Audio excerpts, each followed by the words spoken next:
All right, Michelle from Atlanta asked, how long will it take to manifest? That depends on what it is you're trying to manifest and your action or lack of action towards getting your manifestation. Now, large manifestations are like puzzles with a lot of pieces. Big manifestations have a lot of pieces that have to be put in place before you can see the big picture. Smaller manifestations are like smaller puzzles with fewer pieces to put together before you see the big picture. So, when you visualize yourself having your manifestation, being excited about your manifestation, being grateful about it, and then you feel that excitement, you feel that gratefulness in your heart, you start attracting circumstances in which you must take action to have your manifestation.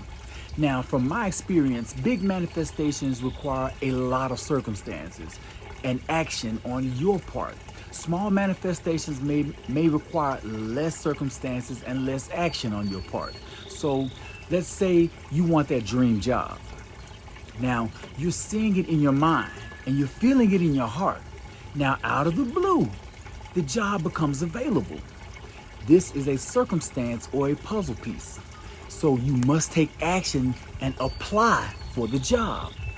You also must take further action by going to the job interview. So that's another puzzle piece. Notice that every action you take is aligned with your manifestation. So the divine says it's already yours. Ty Tribbett, songwriter and singer, he says you're going to win the race, but you got to run. So to answer your initial question of how long it'll take to manifest, that depends on what you're trying to manifest and what kind of action you are taking, whether you're staying emotionally and mentally aligned to recognize the circumstances that you must take action in. So Michelle, I hope that answers your question. Be well, stay blessed, and as always, through love, be a blessing. God bless.